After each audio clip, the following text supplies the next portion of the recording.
कृष्णाय वयं नमः। श्रीमद्भागवत में भक्त राजा बलि का प्रसंग चल रहा है। राजा बलि दैत्यों के राजा थे। दैत्यों ने अपने छल बल का प्रयोग करके देवताओं से उनका राज्य साम्राज्य छीन लिया। देवता बेचारे बेघर के मालूम हो गए। उनकी माँ अदिति बड़ा दुख पहुंचा। उन्होंने भगवान विष्णु को प्रसन्न किया। भगवान विष्णु ने अदिति माँ को अपना कृपा प्रसाद प्रदान किया। बोले जो भी हो मैं स्वयं तुम्हारे पुत्र के रूप में अवतार लूँगा और देवताओं को उनका राज्य साम्राज्य दैत्यों से वापस कराऊंगा। राजा बलि बहुत बलशाली पर उनकी चिंता मत करो। भगवान विष्णु ने एक बौने वामन का रूप धारण किया। भगवान विष्णु ने अदिति माता के यहाँ संतान पर जन्म लिया। देखते देखते एक वटुक ब्रह्मचारी के ऊपर परिणत हो गए और उन्होंने देखा कि राजा बलि तो अश्वमेध यज्ञ कर रहे हैं। जो व्यक्ति 100 अश्वमेध यज्ञ कर ले उसे इंद्र पद स्वयं सदा के लिए प्राप्त हो जाता है। राजा बलि का 100 यज्ञ चल रहा था। अगर ये यज्ञ पूर्ण हो गया तो राजा बलि देवताओं के राजा इंद्र बनकर अमरावती पर सर्प पर राज्य करेंगे। यहाँ इस यज्ञ में बाधा डालना आवश्यक था। भगवान राजा बलि की यज्ञशाला में पहुंचे। वामन भगवान थे। कई कथावाचक उपदेशकों का कहना है कि वामन का अर्थ 52 इंच की थी, 52 अंगुल की थी। ऐसी बातें प्रचलित हैं।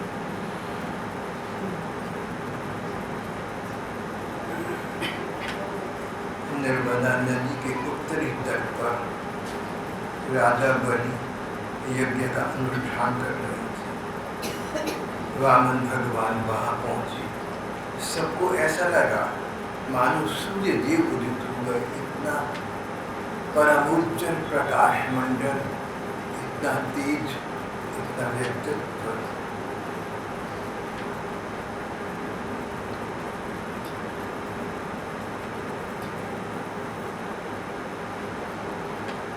सबके सब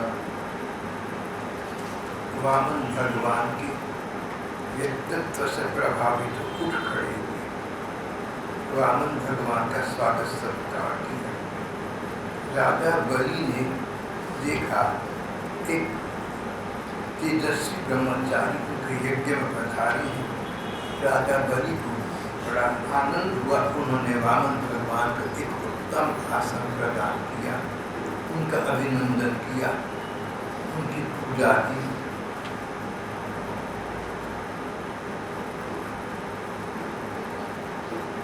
राजा बलि ने उन्हें नमस्कार किया, उनका अभिवादन किया। फिर कहने लगे कि ब्राह्मण कुमार, ऐसा जान पड़ता है कि आपको चाहते हैं। आपके चेहरे को देखकर ब्रह्म तेज से उज्ज्वलित आपका मुखमंडल, परमानंद से उद्भासित आपका मुखड़ा, पर अत्युक्त से लगते हैं आप। मुझे लगता है कि आप कुछ मन में विचार रखकर यहाँ आई हैं। कदाचित आपको तो चाहिए, क्या चाहिए आपको? आप जानते हैं मैं 3 लोगों का अधिपति राजा बलि हूँ। मैं कुछ भी दे सकता हूँ। आप जो चाहें मुझसे मांग सकती हैं।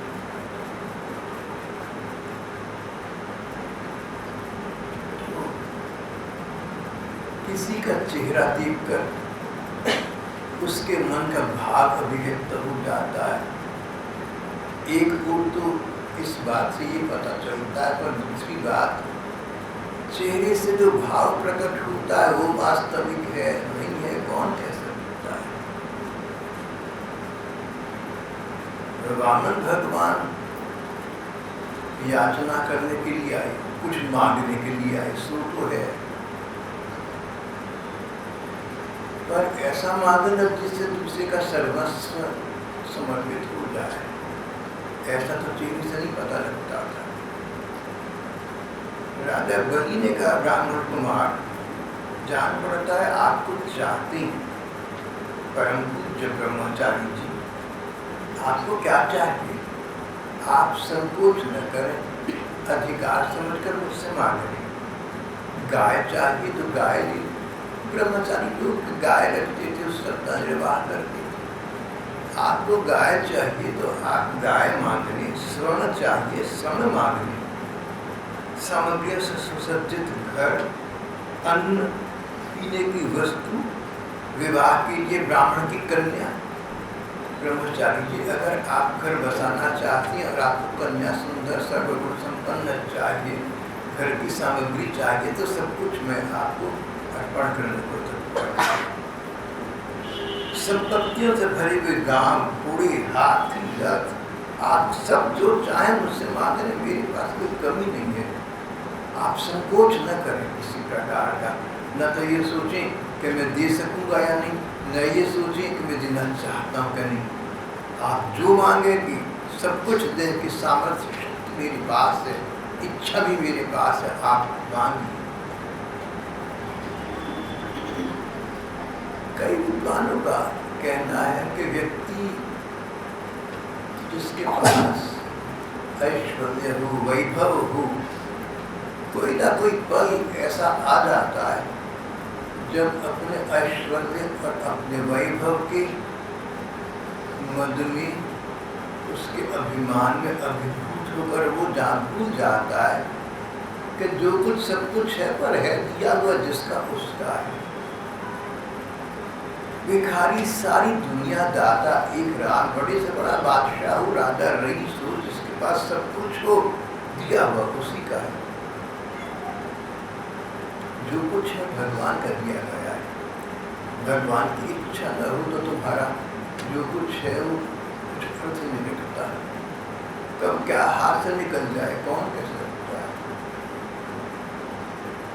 और मान लो तुम्हारे पास कुछ है, मान लो तुम्हारे पास बहुत कुछ है, मान लो तुम्हारे पास सब कुछ है, तो सब कुछ होने का अर्थ ये तो नहीं कि साथ में अभिमान भी हो, अहंकार भी हो। अपने को दाता समझ बैठे, दूसरे को याचक समझ बैठे।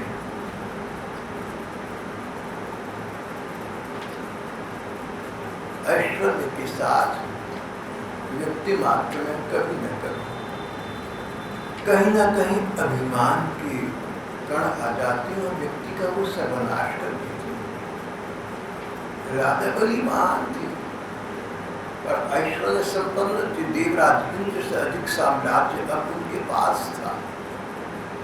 ब्रह्मचारी जीवन में आया तो प्रधान विचार भगवत्ता का न रहा, प्रधान विचार ऐश्वर्य का बन गया। जो चाहो मुझसे मांग लो, चिंता क्यों करते, सब देने को तैयार दे दूंगा।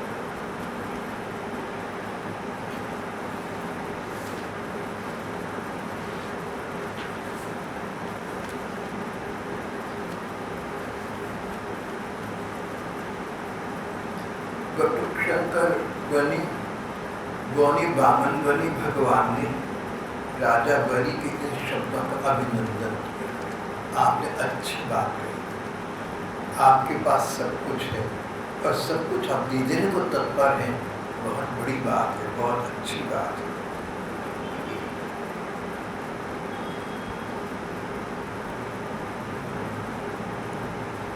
आप मादी वस्तु देने वालों में श्रेष्ठ है। आप जगत के स्वामी हैं। देखिए भगवान के श्लेषात्मक वाक्य है ये। आपने कहा है मैं त्रिलोकी का स्वामी, मैं सब कुछ दे सकता हूँ, तो समझ गया कि आप त्रिलोकी के स्वामी अपने को मानते हैं, आप सब कुछ दे सकते हैं। भगवान के इस अभिनंदन वाक्य में कटाक्षपात प्रच्छन्न है। आप कहते हैं आप त्रिलोकी के स्वामी हैं, बिल्कुल आप त्रिलोकी के स्वामी हैं।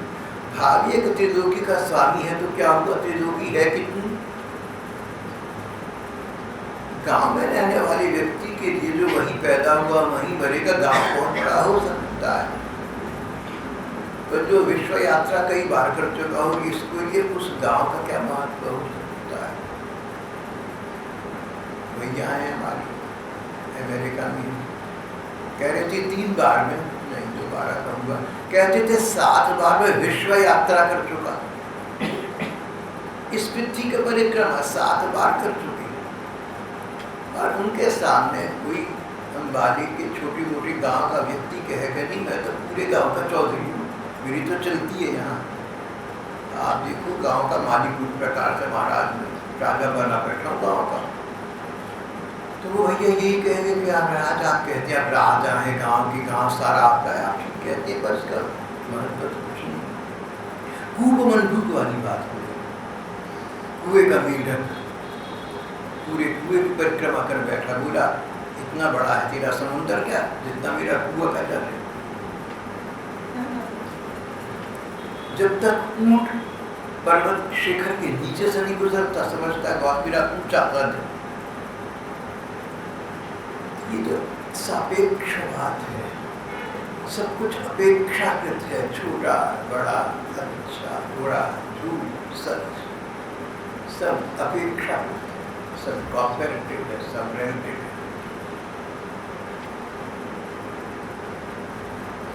अब भगवान की भगवत्ता की बात करें तो वेद शास्त्र उपनिषद कहती हैं कि जिस प्रकार एक बहुत बड़े पेड़ में छोटे छोटे हजारों गूदड़ लटक रहे हों, बहुत बड़े पेड़ में छोटे छोटे हजारों गूदड़ लटक रहे हों, इस प्रकार इस ब्रह्मांड रूपी वृक्ष में करोड़ों ब्रह्मांड लटक रहे हैं। और उन करोड़ों ब्रह्मांडों के रचयिता उसके स्वामी भगवान, त्रिलोक का क्या महत्व है। किसी का कहना कि मैं 3 लोकों का अधिपति हूँ, अपने आप में एक व्यंग्य है, एक मजाक है। त्रिलोक की तो कुछ भी नहीं होती। जब करोड़ों ब्रह्मांड गूदड़ की भांति लटक रही है, ऐसा संसार, ऐसी स्थिति। देवेंद्र, माना कि आप सारे जगत के स्वामी हैं, बड़े उदार हैं, सब कुछ देने को तैयार हैं, पर देखिए मुझे तो आपसे कुछ चाहिए तो 3 पग भूमि है, 3 कदम भूमि चाहिए, मुझे 3 डग भूमि चाहिए आपसे।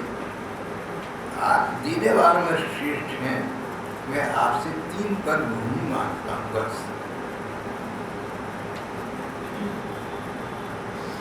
राजा बलि ने आश्चर्य से देखा, किसी करोड़पति के पास सिफारिश कर तैसे तैसे पहुंचकर उससे ठंडी चवन्नी मांगो तो उसे अपमान लगेगा। चकित होकर बलि ने देखा तो छोटी सी भगवान बाल ब्रह्मचारी के रूप में आई भगवान, बड़े ज्ञान की बात कहने लगे। महाराज, विद्वान पुरुष को केवल अपनी आवश्यकता के अनुसार ही दान स्वीकार करना चाहिए। अगर लोग तुम्हें दान देने को तैयार हैं, लोग तुम्हें सब कुछ देने को तैयार हैं, तो अर्थ ये तो नहीं कि तुम सब कुछ ले लिया, पूरा दान ले लो। फिर जितनी की आवश्यकता है, जितनी की अनिवार्यता है, कम से कम जितने में काम चल जाए बस उतना लेना। साधु संत का, सन्यासी का यही विधान है। समाज से तुम उतना लो जिसमें तुम्हारा गुजारा हो जाए, अधिक की कामना मत करो, अधिक स्वीकार भी मत करो। प्रतिग्रह जन्य पाप से सदा बचे हो, चीज बचा कर रखना, संग्रह करना कई को काम आ जाएगी। इस झंझट में साधु सन्यासी को नहीं पड़ना चाहिए। कई को आवश्यकता पड़ेगी तो भगवान स्वयं कुछ करेंगे। महाराज, मैं इस प्रति मैं संग्रह रूपी पाप से बचना चाहता हूँ। आपने तो सब कुछ देने की बात कर दी, पर मैं उतना ही चाहता हूँ जिसमें मेरा गुजारा हो। तो 3 पग भूमि अगर आप दे दे तो मेरा काम चल जाएगा। राजा बोले, ब्राह्मण कुमार, तुम्हारी बातें तो बड़ी बूढ़ों जैसी हैं, पर देखो अनुभव नहीं है तुम्हें जीवन का, संसार का, बेअकली की बात कर रहे हो, अनुभवहीन बात कर रहे हो। तुम्हें अपना हानि लाभ समझ नहीं आ रहा। कोरे आदर्शवाद की बातें बचपन में बहुत करते हैं, आगे जाकर जब जीवन की व्यावहारिकता सामने आती तो बदलना पड़ता है। अच्छा तुम अभी समस्या काम ले लो। देखो मैं तीनों लोगों का एकमात्र अधिपति हूँ, मैं द्वीप का द्वीप दे सकता हूँ। अगर संसार में, आज के संसार में 7 महाद्वीप मारे जाए तो सम्राटों के अधिपति राजा बलि ने कहा मैं तो तुम्हें एक महाद्वीप, तुम्हें एशिया दूं दान में, एशिया नहीं सकता, इतना बड़ा एशिया महाद्वीप है। अरे मांगना तो ऐसे एशिया मांगो, यूरोप मांगो, अफ्रीका मांगो, यूरोप, कोई बड़ा देश में पूरा महाद्वीप मांग लो, मैं वो दे सकता हूँ।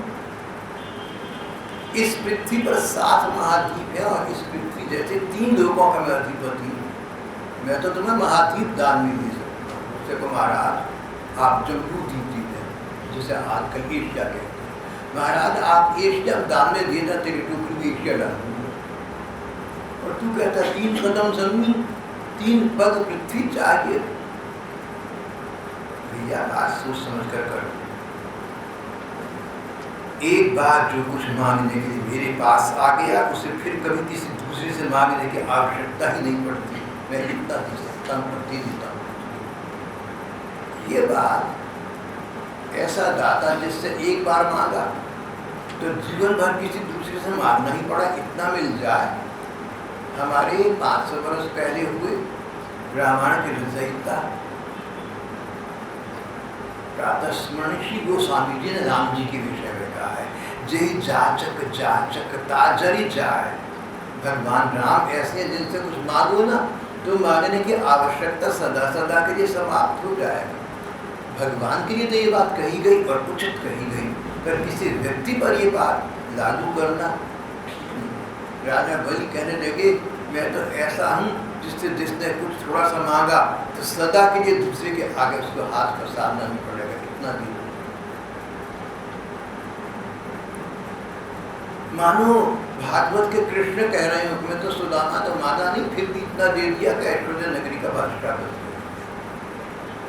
भगवान हो, राम रूप में हो, कृष्ण रूप में हो, सो तो अलग बात है। और इस समय तो वामन भगवान के रूप में भगवान है।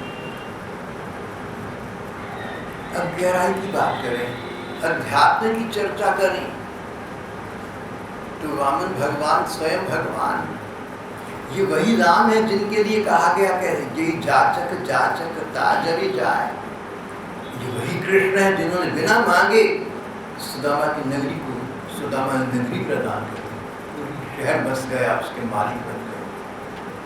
वही भगवान आज वामन में प्रकट है।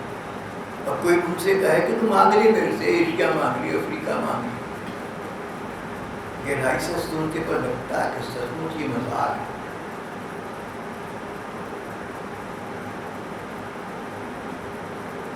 बिक गया जो खरीदार नहीं हो सकता, इंसान की क्या हस्ती।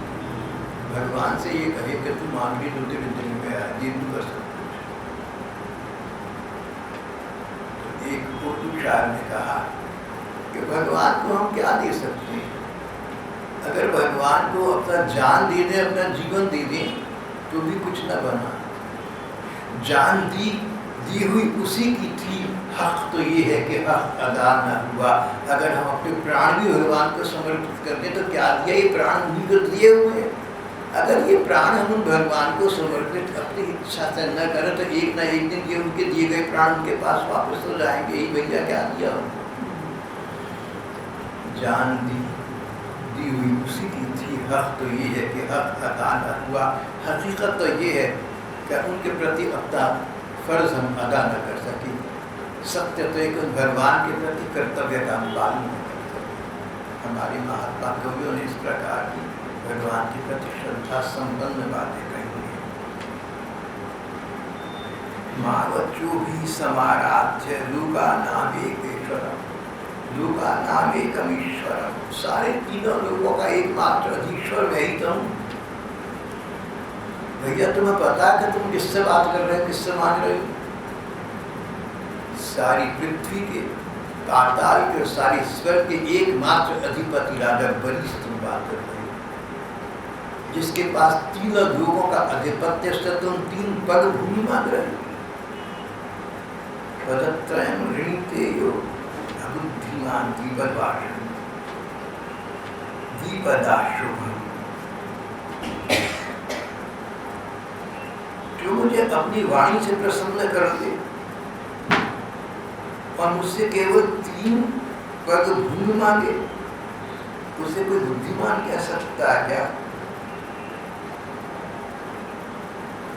अच्छा, तुम ऐसा करो, अपना पूरा जीवन यापन करने के लिए, पूरी जीविका चलाने के लिए जितनी भूमि की आवश्यकता है, 3 पद नहीं, उतनी भूमि मांगे। भगवान एक बालक के रूप में, बटुक ब्रह्मचारी के रूप में थे, लेकिन बड़े बूढ़ों जैसी, बड़े अनुभवी विद्वानों जैसी बात कर रहे थे। भगवान ने कहा, राजन, संसार के सब प्यारे विषय एक मनुष्य की कामनाओं को पूर्ण करने में असमर्थ हैं, यदि वह मन से संतोष न करता। अगर तुम वर्तमान में संतुष्ट होना नहीं सीखे, तो सारे संसार का साम्राज्य प्राप्त हो जाए, तुम्हें संतोष प्राप्त नहीं होगा। और असंतुष्ट व्यक्ति भूखा का भूखा, प्यासा का प्यासा, निर्धन का निर्धन। धन है तो संतोष का, वो नहीं है तो तुम निर्धन। जो 3 पद भूमि से संतोष नहीं कर सकता, उसे पूरी पृथ्वी का राज्य प्राप्त हो जाए तो भी उसे अधिक की कामना बनी रहेगी। बड़े बड़े राजा महाराज आए, जिन्होंने स्त्रीलोकी पर शासन किया, पर हस्त चले गए, खाली हाथ चले गए। जब तक रहे तब तक कामना पूरी न हुई, तृष्णा समाप्त न हुई, स्वयं समाप्त हो गए। जो कुछ प्रारब्ध से मिल जाए, उसी से संतुष्ट रहने वाला व्यक्ति अपना जीवन सुख से व्यतीत कर सकता है। और जो अपने तन को, अपने मन को वश में नहीं रखता, वो असंतोष की आग में सदा जलता रहेगा।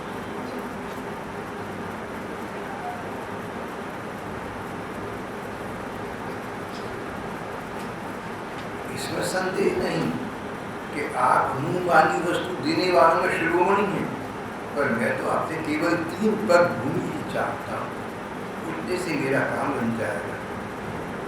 संग्रह उतना ही करना चाहिए जितने की अनिवार्यता हो।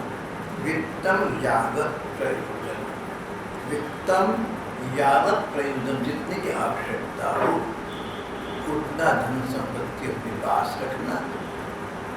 अधिक रखोगे तो भगवान की दृष्टि में चोर कहलाओगे।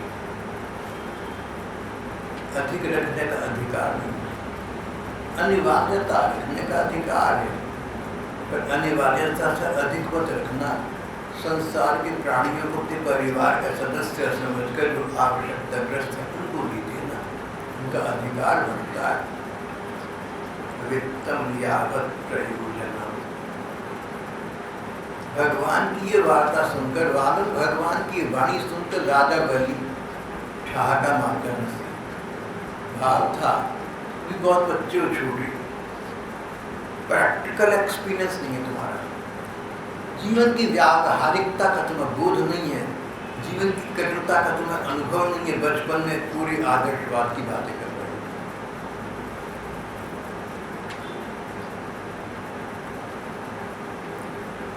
अच्छा, जितनी इच्छा है उतना ले लो, ठीक है। राजा बलि ने इंगित किया, तुम्हारे भले में जो मैंने समझा सो तुमसे कह दिया। अब जो तुम्हारी समझ में आ गई या कर लो, जो ठीक है। 3 पग भूमि मांग लो, 3 पग मैं तुम्हें उतनी का दान कर देता हूँ। भगवान को 3 पग पृथ्वी का संकल्प करने के लिए उन्होंने पानी का पात्र, जल पात्र उठाया।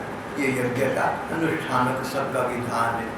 एक विशेष पात्र बर्तन में गंगा जल या इस प्रकार के पवित्र जल रखते हैं। भगवान सूर्य को इंगित करके उसको व्यक्ति के प्रति समर्पित कर देती है। इसको संकल्प करना, मैं 3 पग भूमि का संकल्प मैं दे देता हूँ। शुक्राचार्य देवताओं के गुरु के प्रतिद्वंदी बृहस्पति जी के प्रतिद्वंदी शुक्राचार्य यहाँ उपस्थित थे, राजगुरु थे।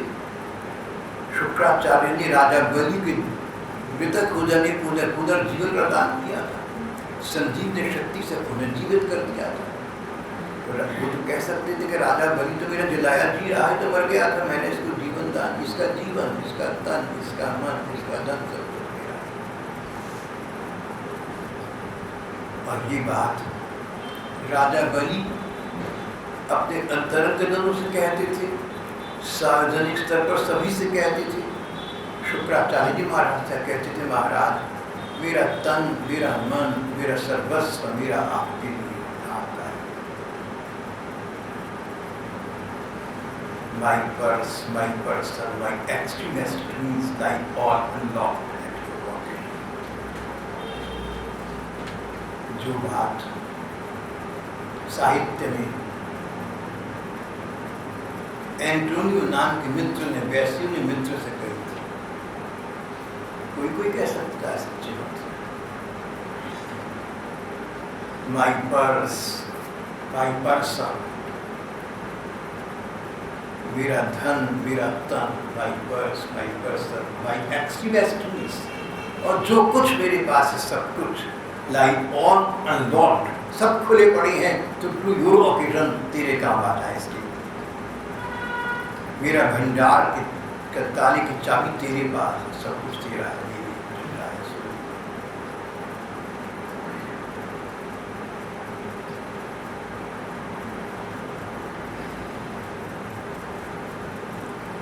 शुक्राचार्य के प्रति राजा बलि का समर्पित था। शुक्राचार्य ने देखा कि राजा बलि तो ऐश्वर्य के मद में प्रबुद्ध होकर उच्च आदर्शों की चर्चा कर रहा है। शुक्राचार्य जानते थे कि भगवान है, ब्राह्मण बनकर आए हैं, ब्राह्मण बनकर इसलिए आए हैं कि यज्ञ में दीक्षित व्यक्ति से ब्राह्मण का अधिकार है वस्तु मांगने का, कुछ भी मांगने का। ये तो सारा राज्य मांग लेंगे, सर्वस्व मांग लेंगे, जीवन मांग लेंगे, इनके पास तो कुछ भी नहीं रहेगा। ये तो अपने आप को बेचने का तरीका कर रहे हैं, अपने आप बिक जाएंगे। राजा बलि की बात सुनकर शुक्राचार्य ने कहा, रुक जाओ राजन, पहले हमारी बात सुनो। राजा ने 3 पग भूमि देने के लिए जल पात्र हाथ में दिया, संकल्प करने के लिए बोले ठहरो, कैरी लिटिल ज्यू, अभी बात तो सुनो हमारी। अरे अपने गुरुदेव की आज्ञा लिए बिना तुमने संकल्प देने का सूर कैसे लिया? हम तुम्हारे गुरुदेव इस सभा में विराज रहे हैं, अगर हम यहाँ न होते तो भी तुम्हें कहना चाहिए था कि मैं जो आप कहेंगे जीना चाहूँगा, लेकिन पहले गुरु जी की आज्ञा ली। तुम्हारा सब कुछ मेरा हो चुका है, तुम ये कह चुके हो, तुम्हें अधिकार कहाँ है मेरी चीज दूसरे को देने का? सिद्धांत की दृष्टि से शुक्राचार्य ने बहुत ठीक बात कही। तुम कहो ना कहीं किसी से कि मेरे का गुरु हूँ, मैं तो आपका चेला हूँ, तो फिर कहीं किसी को लेना देना तो पहले गुरु जी की आज्ञा सुन के दे रही, मुँह से वही कहना जो कर सको, कर ना सको तो मुँह से मत कहना, कहोगे तो करना अवश्य।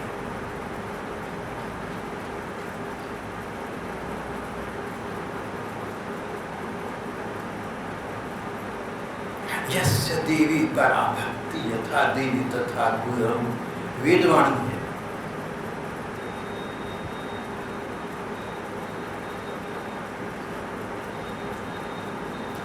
शुक्राचार्य बोले, हम तुम्हारे गुरु यहाँ विराज रहे हैं और हमारे सामने हमारे जिलाए तुम जी रहे हो, हमारी संजीवनी शक्ति से पुनर्जीवन तुमने प्राप्त किया और हमारे सामने दाता बनकर तुम किससे करो, जो चाहो मान लो, ये लोग तुम्हें दीजिए, तुम कौन देने वाली हो यहाँ?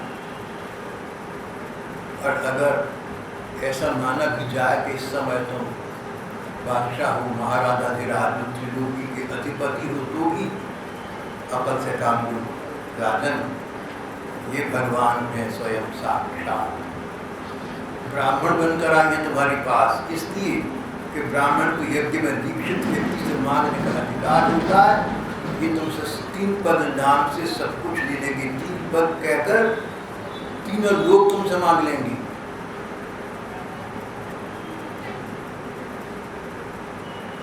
ये भगवान है, देवताओं का काम बनाने के लिए उनकी माता अदिति के द्वारा उत्पन्न हुए। तुमने दान देने की प्रतिज्ञा कर दी, बिना सोचे बिना जाने। बलि तुम्हें एक बात सोचनी चाहिए, अगर मांगने वाला तुमसे पूरा साम्राज्य मांग ली तो क्या साम्राज्य देने का अधिकार तुम्हारे पास है? साम्राज्य देव, साम्राज्य सारे दैत्यों का, सर्वई भूमि गोपाल की। अगर तुम्हें भारत का प्रधानमंत्री बना दिया तो तुम भारत को बेचकर किसको दे नहीं सकते हो। प्रधानमंत्री बनने का अर्थ ये तो कि भारत के तुम मालिक हो गए, जिसको चाहो दे दो। जिस जनता ने जो बनाया है अधिकार तो जनता का है। ये मैंने आपको समझाने की दृष्टि से बात, उदाहरण। देवताओं पर विजय प्राप्त की दैत्यों ने। किसने विजय प्राप्त की? सब दैत्यों ने प्राप्त की। कितने दैत्यों ने अपने जीवन की आहुति दी थी, कितनी घायल हुई, कितने समाप्त हो गए, उनकी प्राप्त की गई। ये राज्य लक्ष्मी केवल तुम्हारे एकमात्र तुम्हारे अधिकार में नहीं आ सकती है। तुम राजा हो तो क्या हुआ? तुम प्रतिनिधि हो, तुम प्रतीक हो, तुम मालिक नहीं हो। देखो, तुम कहीं के प्रभारी बन जाओ ना, इंचार्ज बन जाओ, कहीं के प्रतिनिधि बन जाओ, किसी देश के प्रधानमंत्री बन जाओ, तो ये मत समझना तो मालिक बन रहे। प्रधानमंत्री एक अवधि विशेष के लिए, राष्ट्रपति एक अवधि विशेष के लिए, चाहे अमेरिका का हो, चाहे भारत का हो, चाहे कहीं और हो। यहाँ तक बड़ी बड़ी अधिनायक आई, बड़ी बड़ी तानाशाह आई, 30-30 वर्ष, 50-50 वर्ष राजा बनकर बैठी रही, अंततः वो समाप्त हो गए। क्योंकि उन्होंने ये नहीं समझा कि हम प्रतीक हैं, अपने को प्रतिनिधि समझा, अपने को सम्राट समझा, बादशाह, मालिक समझा।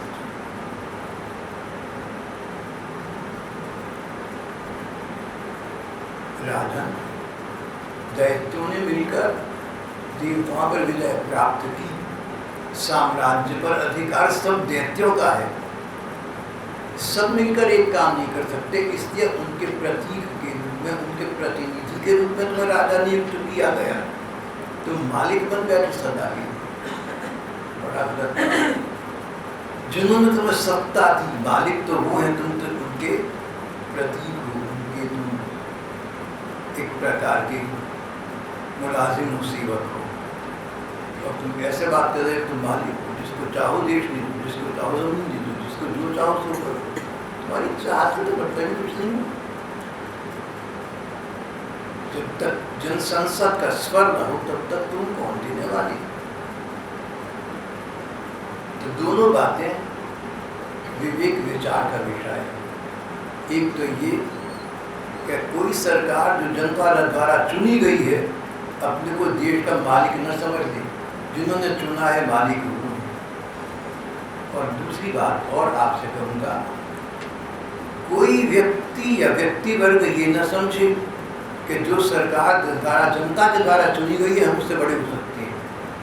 बड़ी सरकार ही रहेगी, सरकार को जनता ने चुना है। आज जो सरकार इस हिंदुस्तान में चल रही है, इसलिए चल रही है कि इसको, इस देश की का बहुमत प्राप्त है, वह नई सरकार चलेगी। किसी भी जनतंत्रीय प्रणाली में जो सरकार चलती है, वो सरकार जनता के द्वारा निर्दिष्ट है। उसका अपमान करना जनता का अपमान, चाहे कोई व्यक्ति करे, चाहे कोई वर्ग करे। ये दोनों बातें समान रूप से महत्वपूर्ण है, इस पर विचार करना चाहिए। न तो सरकार को भूलना चाहिए कि वो जनता की प्रतिनिधि है, मालिक नहीं है। और न किसी व्यक्ति या वर्ग को समझना चाहिए कि सरकार जो है कुछ भी नहीं है, कुछ भी कहते नहीं। भैया, तुम चुनाव के अंदर 4 वोट हासिल करके दिखाओ, नहीं कर सकते हो। आप में से कितने बहन भाई हैं चुनाव में खड़े हो जाते हो 10 वोट मिलने के, और संसद में जो संसद के सदस्य बैठे, इनके पास 4-4 लाख वोट। 4 लाख, तुम्हारा तो 4 लाख लोगों में नाम भी पता नहीं किसी को छोड़ा ना समझ। और अगर कोई गलत अच्छा काम करे, अगर तुमने किसी का पुरस्कार तिरस्कार करना है तरीके से करने का अधिकार है, तरीका ठीक होना चाहिए। राजा बलि भले ही ठीक करने जा रहे थे, जिसने मारा उसे देने जा रहे थे, लेकिन तरीका ठीक नहीं था। उन्होंने अपने आप को मालिक माना, जबकि मालिक तो सारे दैत्य थे युद्ध में विजय प्राप्त। उन्होंने अपने राजगुरु के परामर्श नहीं लिया, जबकि उनका जिलाया गया जीवन है। और सर्वोपरि बात, उन्होंने अध्यात्म की चर्चा नहीं कही, ये नहीं कहा कि देने वाला तो भगवान है, जाता ही राम, ये भी नहीं किया। संसार है, नाटक है, सब खेल है, भगवान का समाया है। शुक्राचार्य ने कहा, राजन ये भगवान है, इन्हें सब दान देने की प्रतिज्ञा करके तुमने नासमझी की, ये सारी दैत्यों पर अन्याय होने जा रहा है, मैं इसे ठीक नहीं समझता। शुक्राचार्य ने मैं शब्द का प्रयोग किया। देखो, मैं शब्द का प्रयोग कभी मत करना जब तक तुम्हें अधिकार प्राप्त करना। ये जो मैं शब्द है ना, ये बहुत अहंकार का जुटा है।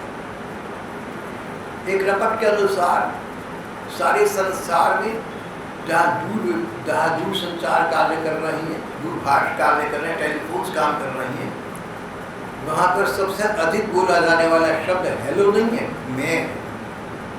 इस मैंने लोगों को मारा हुआ, तो मैं अपने को प्रधानता है, अहंकार में ना।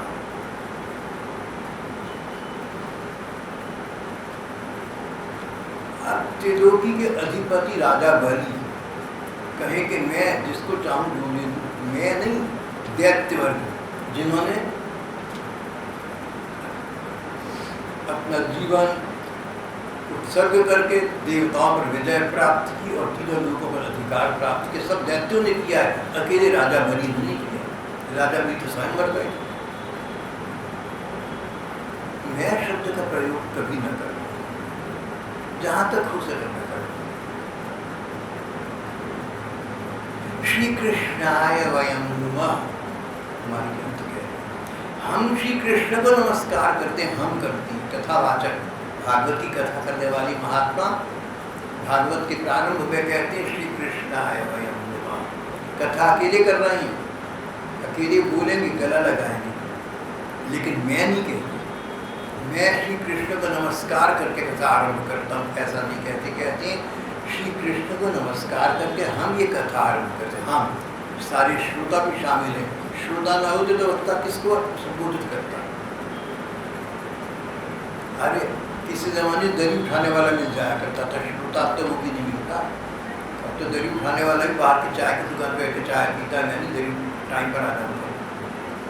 ये स्थिति श्रोता ना हो तो वक्ता का कोई महत्व नहीं। इससे जो समझदार वक्ता है वो कहता है हम भगवान को नमस्कार करके कथा आरंभ करते हैं। हम कथा में वक्ता और श्रोता दोनों का महत्व है। विवेकवान श्रोता और विवेकवान वक्ता इस बात को समझते हैं, तदनुकूल वाणी का प्रभाव का प्रयोग करते हैं।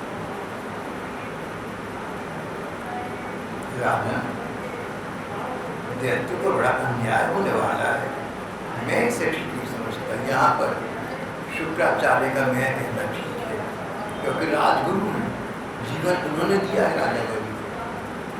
इस समय उन्होंने मैं का मतलब तुम्हें जीवन देने वाला मैं, जो तुम्हारा गुरु है, जिसने तुम्हें जीवन दिया, जो तुम्हारा गुरु है, उसकी तुमने राय दी, तुम्हें अच्छा नहीं लगा। मैं इसे ठीक नहीं समझता।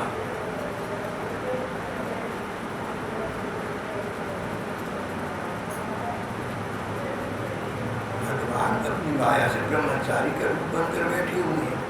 3 पग भूमि के नाम पर जो तुम्हारा राज्य छीन लेंगे, ऐश्वर्य छीन लेंगे, कीर्ति छीन लेंगे और तुमसे छीन कर इंद्र को दे देंगे। ये विश्वरूप हैं। 3 पग में सारे लोगों को नाप लेंगे। बेवकूफ, जब तुम अपना सर्वस्व इनको दे डालोगे तो तुम्हारा जीवन का निर्वाह कैसे होगा? जब तुम अपना सर्वस्व इन्हें दे डालोगे तो तुम्हारे जीवन का निर्वाह कैसे होगा? ये विश्वव्यापक भगवान एक पद में पृथ्वी माप लेंगे, दूसरे पद में स्वर्ग माप लेंगे, तीसरे पद के लिए स्थान कहीं होगा नहीं, तुम क्या दोगे? और प्रतिज्ञा पूरी न कर पाने के अपराध में तुम्हें नरक भोगना पड़ेगा। तुम प्रतिज्ञा पूरी न कर सकोगे। ऐसी दशा में मैं समझता हूँ कि तुम प्रतिज्ञा पूरी न कर सकोगे, तुम्हें नरक में जाना पड़ेगा, क्योंकि तुम अपनी की हुई प्रतिज्ञा को पूर्ण करने सर्वथा असमर्थ हो जाओगे। विद्वान पुरुष उस दान की प्रशंसा नहीं करते जिसके बाद जीवन निर्वाह के लिए कुछ बचे ही नहीं। जिसका जीवन निर्वाह ठीक ठीक चलता है वही संसार में दान, यज्ञ, तप और परोपकार कर सकता है। मनुष्य को चाहिए कि धन उसके पास है, उस पर 5 का अधिकार समझे, 5 जन्म उसको बांटे, कुछ धर्म के लिए, कुछ यश के लिए, कुछ धन की बढ़ोतरी के लिए, कुछ भोगों के लिए और कुछ अपने स्वजनों के लिए। इसी प्रकार का व्यक्ति इस रूप और परलोक में सुख पाता है।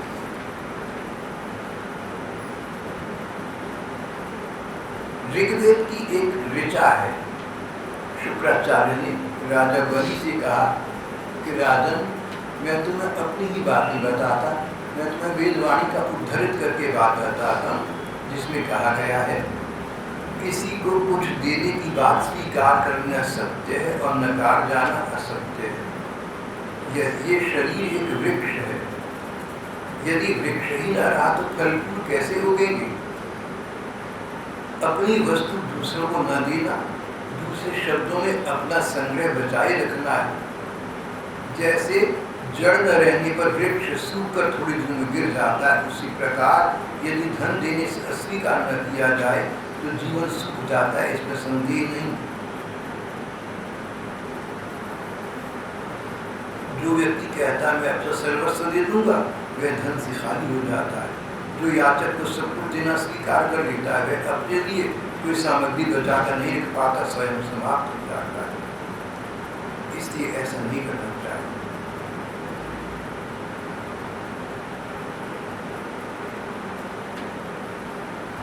महिलाओं को प्रसन्न करने के लिए जो झूठ बोला जाए वह झूठ उतना निंदनीय नहीं। हंसी मजाक में, विवाह में, कन्या आदि की प्रशंसा करते समय, प्राण संकट उपस्थित होने पर, गौ और ब्राह्मण के भले के लिए या किसी को मौत के मुंह से बचाने के लिए अगर झूठ बोला जाए तो वह इतना निंदनीय नहीं है। इतना निंदनीय तो है, इतना निंदनीय नहीं। जब कुलगुरु शुक्राचार्य जी ने इस प्रकार कहा तब राजा बलि कुछ क्षण चुप रहे। उन्होंने सोचा कि गुरुदेव ने बात कही है, मुझे सुनना चाहिए, तुरंत उत्तर नहीं देना चाहिए, प्रतिवाद नहीं करना चाहिए। फिर सावधान होकर कहा कि भगवान आपका कहना ठीक है, पर मैं तो प्रहलाद जी का पौत्र हूँ। मेरा मार्ग संसार की नीति का मार्ग नहीं है, मेरा मार्ग भगवान की प्रसन्नता का मार्ग है। अगर ये भगवान मुझे धोखा देकर 3 पद कहकर 3 लोग नामना चाहते हैं, मुझे धोखा देकर भगवान को प्रसन्नता होती, इस वक्त यश समझते हैं तो ले लें, कोई बात नहीं, मैं तो करूँगा। पूरा प्रसन्न हूँ, अगली बार